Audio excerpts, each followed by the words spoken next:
the sense of hope. CNN's Elizabeth Cohen has one man's story. When should hope end? When should searching turn into grieving? For the first few days after the World Trade Center explosions, Nelson Ortez was sure his brother Pablo was alive. Now he's just beginning to think that might not be true. I'm going to miss him. If he's gone, I'm going to miss him. Nelson does keep searching because he has some hope.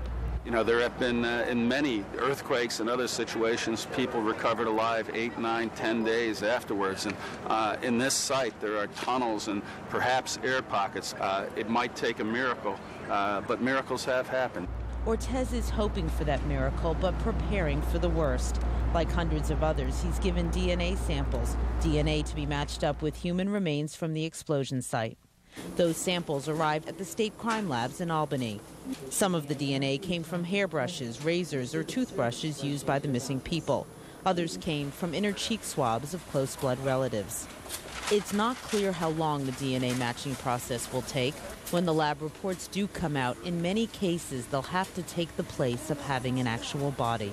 I think at this point, anything is better than this horrible uncertainty and nothingness that people are going through right now. Since matching hundreds, if not thousands, of DNA samples will take time, families are left in an emotional limbo. We try to say, you know, what would be your plan if, for example, you found out today that there was a confirmation that your loved one was deceased? What kind of supports do you have around you? What would you need to help you through this? That's the fine line Nelson Ortez is walking, hoping for life and preparing for death. Before he did his interview with us, he'd been at hospitals to see if perhaps his brother had been brought in alive. After the interview, he went to the city morgue. Elizabeth Cohen, CNN, New York. And now, sadly, thousands of families in the United States finding out what it has been like in the past in wartime for families who have had a father, a son, a brother missing in action overseas, whether it was Korea, Vietnam, or somewhere else. For more now on the missing, let's go to Atlanta and Darren Kagan. Darren. Judy, so many families living in limbo. We have two stories for you right now. One of a family saying goodbye, another of a family still holding out hope. First live pictures for you from Providence, Rhode Island. These are services being held for David Engel and his wife Lynn. He was the executive producer of the television show Frasier. He and his wife were on American Airlines Flight 11 that was going from Boston to Los Angeles before it crashed into the World Trade Center on Tuesday. Of course, he's responsible for one of the most popular television shows on television and also worked a lot on the show Cheers. Earlier this week, his agent shared that if you think back on some of your favorite episodes of Cheers, chances are David Engel is the man who wrote them. One note on today's service, it's being led by Vermont's Catholic bishop. Turns out Vermont's Catholic bishop is the brother of David Engel, so he is presiding over the memorial mass for his own brother and sister-in-law today in Providence, Rhode Island. From that sad scene in Providence, we're going to head here to our board at CNN.com. Of course, if you've been with us, you know that we have a site for the missing where families and loved ones can post pictures in their search and their hope to find what happened or perhaps the exact whereabouts of their loved ones. Today we're featuring a woman named Swarna Chalasani, and we have with us on the phone her brother Rao, joining us from Queens. Mr. Chalasani, thanks for joining us. Thank you. Your sister, I can tell from the information I can see on the board at CNN.com, 33 years old, works at Fiduciary Trust, 5'1", 110 pounds, and she was on the 94th floor of Tower 2. What else can you add to us about your sister? You know, there's so much to add. My sister was really the most enduring person to everyone whose life she's impacted. The three facets of her life, her family, her friends, her work. You know, in terms of her work, I mean, she was really accomplished in her professional career. But outside of her professional career, she spent a lot of time helping a Southeast Asian organization called Saki, which basically helps survivors of domestic violence. So the last couple of days we've been hearing from survivors of domestic violence my sister has counseled. And so many have said how much she's helped them through encouragement and support. And some of them haven't even met my sister.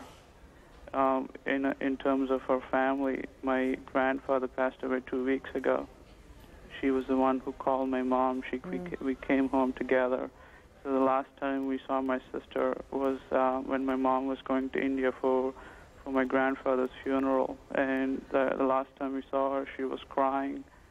And again, we're the situation where we're hanging on to the slimmest hope that she is still alive, because as your news reports say, it's still a rescue effort, and I hope it remains a rescue effort until we know for 100% that there's no chance. We've been going to all the hospitals in New York City and New Jersey and Brooklyn, Staten Island. What we haven't been able to find luck with is unidentified patients, because we are hoping my sister is one of them. Mm-hmm. We've given DNA samples for both my sister and my parents. We're trying to work with the medical examiner's office. The city is doing a tremendous job helping in this effort, but as victims, as family members of potential victims, we're hoping that we could do a lot more. It's just it's very unfair that someone like my sister, who's always done the best in everything she wanted, and she's always taken the most difficult road, and she was always the most honest and sincere person. Everyone she's met, she's affected. It's my mom is always hoping that she calls back. She's always trying to imagine the last hour of what could have happened, and my sister trying to call my mom, and my mom not being able to help. I was actually on the ferry going to World Trade Center because I had a 9 o'clock meeting at the Merrill office in Manhattan. I was trying to use my cell. All my cells weren't working that day. I actually saw the second plane crash into the building. And, here I am, hopeless. I've never been able to do anything for my sister when she really wanted me. But we're hoping, like the other families, that miracles do happen, and miracles happen to the best people, the most deserving. I am so sorry for what you witnessed and what you're going through right now. And I just want to correct you on one point. When you say you haven't been able to do anything for your sister, Mr. Chalasani, you're doing a lot for her right now in the effort to try to find her, posting her picture, looking for her, and most importantly of all, holding out hope and sending your prayers for your sister. Yes, and I want to also offer out prayers and support for all the other family members. We share in their grief, but we are as hopeful as they are about their family members returning alive, hopefully. And I want to emphasize that this is something that's not just affected the United States, but it's really a global tragedy, and all the countries in the world should unite with U.S. in any efforts to eradicate terrorism, not for once, but for all, because this should not be a one-time effort. It should be a broad, coordinated effort like the Gulf War. You mentioned your mother going to India at the occasion of your grandfather's funeral. Is that your country of origin, sir? Yes, it's our country of origin, but we've come to the U.S. 13 years ago. All of us are U.S. citizens, so we take great pride in the opportunities and the freedom that U.S. has given us, and this is our home country now. And to say that, there are some elements in society who are taking advantage of the freedom given in this country. And those elements, especially those who focus on proving political objectives by taking out civilians, those elements in society should be given a very strong punishment, and it should be a continuous effort, not a one-time effort. I appreciate your thoughts, Raul Chalasani. Thank you for sharing your thoughts, and our thoughts and our prayers are with you, sir, and your family. His sister Swarna is still among the missing of the Second World Trade Center tower. We'll take a break, and we'll be back after this.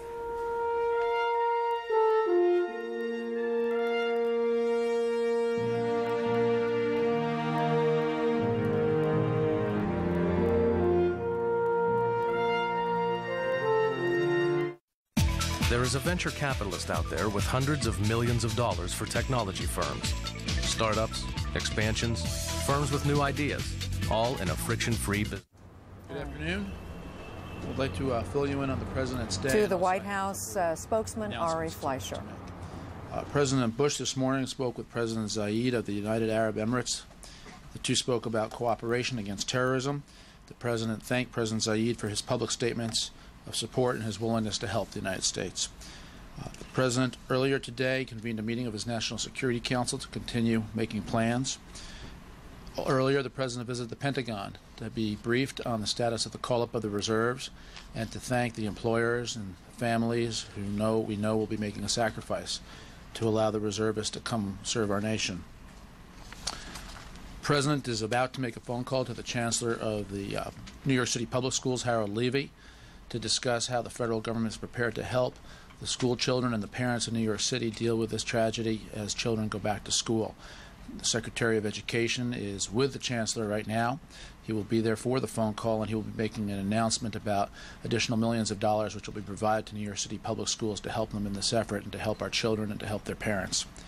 A little later this afternoon, the President is going to be departing the White House to go to an Islamic center in the Washington, D.C. area, where the President intends to speak out very strongly about the need to remind all Americans that Arab Americans and Muslim Americans love the American flag just like everybody else who's a citizen of this country. And he's looking forward to that visit. He'll spend some time with the leaders of the community as well as various members of the community. The President considers that a very important meeting. Later this afternoon, the President will return for a meeting of the economic policy team where they will discuss the consequences of the terrorist attack on the United States from an economic point of view, as well as discuss the airline industry and the position the airline industry is in at this moment. Mrs. Bush will be in Pennsylvania for the memorial service for those who lost their lives in the crash of the airline in southwest Pennsylvania. Two announcements for you, and they'll be more than pleased to take questions. President Bush will welcome French President Jacques Chirac for a meeting and a private working dinner on September 18th, tomorrow. The visit is part of President Bush's continuing consultation with key allies about our global agenda, including the war on terrorism, and I note that this was a previously planned meeting. In addition, the President will welcome Amir Sheikh Hamad bin Khalifa Al Thani to Washington. He is the Amir of Qatar, QATAR, for a working visit on October 4th. And with that, I'm more than happy to take questions. David? Economic front, the President talked about working with Congress on an economic stimulus package. Is he specifically preparing to back another tax cut? Does he think the country needs that right now? Too soon to say, David. But the President will continue to keep his eye on the economy, and he will continue to listen to members of Congress in both parties about what steps, if any, they believe need to be taken to help the economy, if any need to be taken. Follow up on that. Can you be more specific? Is that one of the ideas that's currently being discussed, both from Congress and between Congress and the administration? That is one of the ideas being discussed, correct. And what kind of tax cut? Are we talking about capital gains? No, it's too soon to say. Too soon to say. The President will have the briefing later this afternoon, and so I would hesitate to speculate until the briefing. Let me follow up that further. Does the administration support the bill in Congress to provide assistance to the airline industry? That's the topic that will come up at the meeting this afternoon. The best form that assistance, if any, is to be coming, could be available. So that's a topic the President will review, and he's very concerned about the health of the airline industry. Will there be a decision on either one of these matters out of this meeting? Let the meeting take place, and I'll try to keep you informed. And again, this is the beginning of a process where the President will keep his eye on the economy in the aftermath of the attack on the United States. So I'll keep you updated.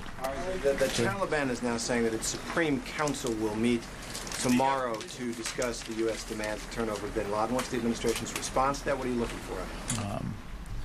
The President's response will be he will see what they say, but this is much bigger than that. The President has made it clear, the Vice President has made it clear, the Secretary of Defense has made it clear that this war on terrorism is bigger than any one person. The Al-Qaeda organization is a network that is represented in some 60 countries around the world that exists beyond any one leader.